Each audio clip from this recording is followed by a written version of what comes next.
চীনের ওপর আবারও ভরসা রাখল পাকিস্তান। যুক্ত হলো Z-10ME অ্যাটাক হেলিকপ্টার।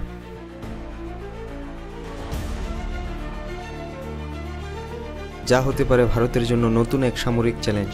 পাকিস্তানের সামরিক বহরে থাকা পুরাতন আমেরিকান কোবরা হেলিকপ্টারগুলো এখন কার্যত অচল।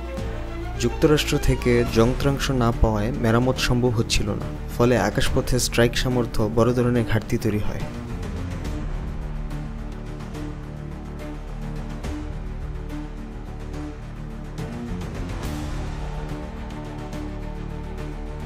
এই পরিস্থিতিতে পাকিস্তান হাত বাড়ায় তাদের দীর্ঘদিনের কৌশলগত মিত্র চীনের দিকে, আর সেখান থেকেই আসছে Z-10ME, চীনের তৈরি এক আধুনিক অ্যাটাক হেলিকপ্টার।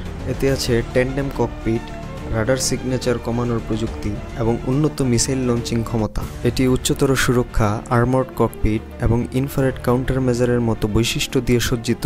Z-10ME মূলত মধ্যপ্রাচ্য ও দক্ষিণ এশিয়ার জন্য এক্সপোর্ট ভার্সন হিসেবে বানানো হয়েছে, তবে এই হেলিকপ্টার এখনও কোনো বাস্তব যুদ্ধে পরীক্ষিত হয়নি, তাই এর কার্যকারিতা নিয়ে সামরিক বিশ্লেষকদের একাংশ এখনও সংশয়ে রয়েছে। বিশেষ করে ভারতের অ্যাপাচি হেলিকপ্টারের বিপরীতে এটি কতটা কার্যকর হবে তা এখনও অনিশ্চিত। Z-10ME যুক্ত করার মাধ্যমে পাকিস্তান আবারও চীনের সামরিক প্রযুক্তির ওপর নির্ভরতা বাড়াচ্ছে। সামনের দিনগুলোতে এই হেলিকপ্টার কতটা কার্যকর প্রমাণ হয় তা নির্ভর করবে যুদ্ধক্ষেত্রে এর বাস্তব পারফরমেন্সের ওপর।